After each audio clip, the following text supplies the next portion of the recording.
जय हिंद बच्चों, एक बार फिर से स्वागत है आपका अपने यूट्यूब चैनल पर। तो आज हम लोग 10th क्लास के जो इकोनॉमिक हैं, ये 10th का है इकोनॉमिक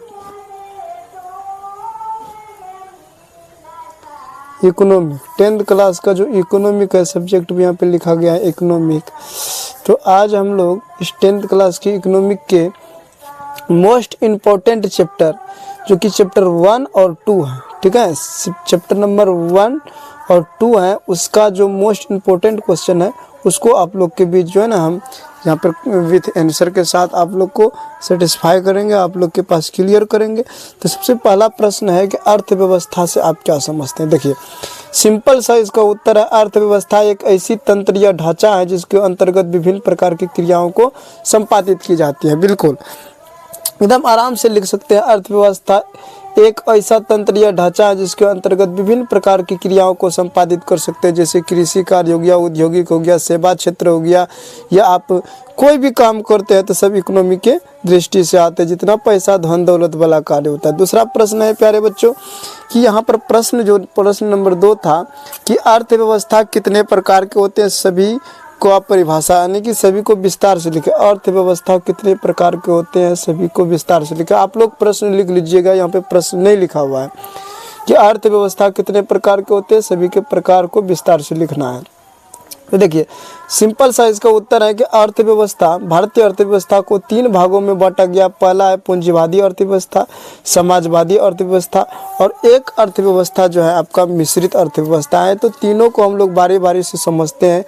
यह देखिए, पहला जो है पूंजीवादी अर्थव्यवस्था, पूंजीवादी अर्थव्यवस्था यहाँ पे समझते हैं। कह पूंजीवादी अर्थव्यवस्था वह अर्थव्यवस्था है जिसमें उत्पादन के साधन का स्वामित्व केवल निजी व्यक्ति के पास होता है। प्यारे बच्चों, उसमें सिर्फ एक ही कोई खास व्यक्ति जो है ना, जैसे कोई कहीं किसी देश में अर्थव्यवस्था ऐसा है कि वहाँ पर सारी संपत्ति कंपनी की कोई पर्सनली व्यक्ति चला रहा है, तो वहाँ की जो अर्थव्यवस्था होगा पूंजीवादी अर्थव्यवस्था होगा। करवा उसका उपयोग केवल अपने निजी लाभ के लिए करता है। बिल्कुल सही बात है। दूसरा है समाजवादी अर्थव्यवस्था, यहाँ समाजी अर्थव्यवस्था लिख दिया गया है, या समाजवादी अर्थव्यवस्था होगा, ठीक है, आप लोग कर लीजिएगा समाजवादी अर्थव्यवस्था। समाजवादी अर्थव्यवस्था वह अर्थव्यवस्था है जहाँ उत्पादन के साधनों का स्वामित्व एवं संचालन सब देश के सरकार के पास होता है और सरकार इसका प्रयोग अपने देश के समाज के कल्याण के लिए करता है।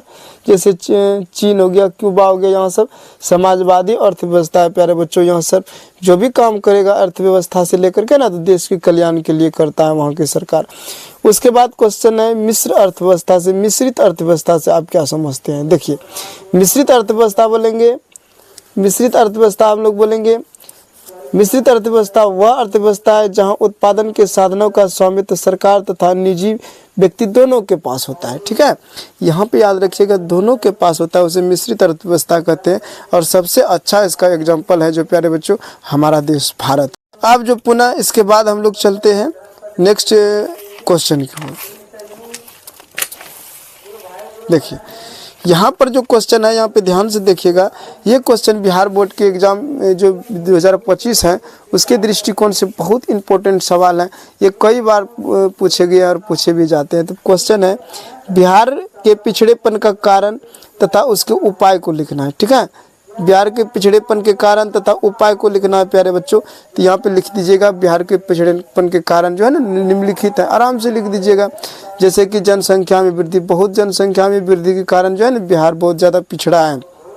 उसके बाद वो शिक्षा यानी कि शिक्षा के अभाव के वजह से भी यहाँ की जो स्थिति है, यहाँ की अर्थव्यवस्था धीरे धीरे गड़बड़ा रहा है, जनसंख्या अधिक हो रहा है, बेरोजगारी बढ़ रहा है। गरीबी तो सबसे बहुत बड़ी मुद्दा है। ये गरीबी के कारण भी बिहार पिछड़ा है। कर आधारिक संरचना का अभाव, इसका मतलब हुआ प्यारे बच्चों जैसे कि यहाँ पर सड़क, पुल, बिजली, ये सब साधन जो कम मात्रा में है, अर्थात कम क्वालिटी का है। बेरोजगारी तो एक बड़ी मुद्दा हो ही गया। स्वास्थ्य की अल्पता, यहाँ के जो व्यक्ति ज़्यादा बीमार पड़ते हैं, ये सब अपने मन से भी ऐड कर सकते हैं। औद्योगिकरण का अभाव, बहुत कम उद्योग है यहाँ पे। बाढ़ एवं सुखाड़, बाढ़ से भी ग्रसित बिहार रहता है, सुखाड़ से भी, जब बाढ़ से ज़्यादा त्रासदी रहता है। उसके बाद है कुशल प्रशासन का अभाव यहाँ पे लिखिएगा। यहाँ ईमानदार प्रशासन की कमी लिख दिया है, ये भी सही है लेकिन उतना नहीं कर सकते। कुशल प्रशासन का अभाव लिखिएगा। सबसे बेस्ट है कृषि पर निर्भरता। तो यहाँ पे कुल मिला के देखा जाए तो 10 पॉइंट लिख दिया है कि जो कि बहुत ज़्यादा हो गया। 5-5 गो ही लिख दीजिएगा काफ़ी है।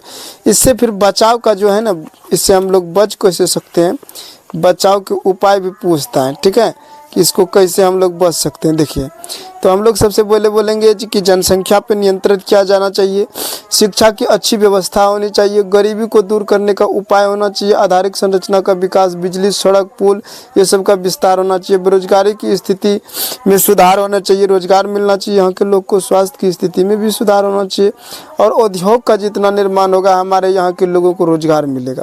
बाढ़ पर नियंत्रण कैसे कर सकते हैं, हम लोग नहर का निर्माण करेंगे ताकि पानी जो है एक दिशा से दूसरी दिशा में ले जा सकते हैं, बांध बनाएंगे, इन सब प्रक्रिया से बाढ़ पर नियंत्रण कर सकते हैं। उसके बाद कुशल प्रशासन को भी कुशल होना भाई, गरीब हैं तो हम लोग से ऐसा नहीं कि गरीब है तो झूठते चले जाएंगे, इसको भी ठीक करना होगा। कृषि पर ज़्यादा निर्भरता नहीं, यहाँ पर यही तो बड़ी कारण है कि जनसंख्या यहाँ का 65-70% आदमी जो है ना जनसंख्या कृषि पर लगे रहते हैं, जो कि कम आय भी उत्पन्न करता है, तो कोई बात नहीं, जीवन निर्वाह कृषि कर लेता है, तो ये गलत है। तो ये हमारा था बिहार के पिछड़ेपन के कारण और उपचार। तो यहाँ से 4 नंबर कन्फर्म आता है, इसीलिए इसको ध्यान से। नेक्स्ट क्वेश्चन की ओर चलते हैं हम लोग। देखिए प्रश्न है मानव विकास सूचकांक, ऐसे करके प्रश्न है प्यारे बच्चों कि मानव विकास सूचकांक करके प्रश्न है, उससे आप क्या समझते हैं, ठीक है। आप लोग इसको देख लीजिएगा, प्रश्न लिख भी सकते हैं कि मानव विकास रिपोर्ट से आप क्या समझते हैं। तो यहाँ पर है मानव विकास रिपोर्ट के द्वारा विभिन्न देश के लोगों की तुलना, लोगों के शैक्षणिक स्तर, उनकी स्वास्थ्य की स्थिति और प्रति व्यक्ति आय के आधार पर करती हैं। यह रिपोर्ट पहली बार संयुक्त राष्ट्र विकास कार्यक्रम द्वारा प्रकाशित किया गया है।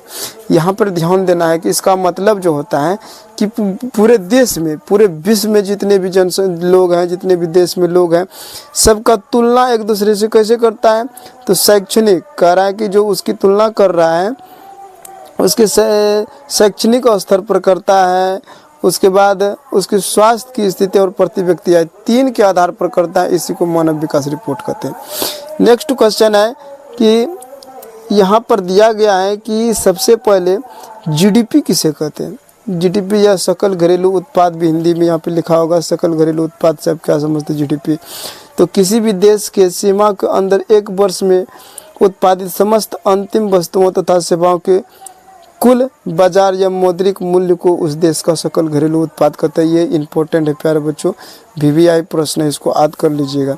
दूसरा प्रश्न है उसी से रिलेटेड, प्रति व्यक्ति आय से आप क्या समझते हैं। कह रहा जब कोई व्यक्ति आय है, आय प्रति व्यक्ति आय नहीं, सिर्फ आय से आप क्या समझते हैं, ठीक है, आय इनकम जिसको बोलते हैं।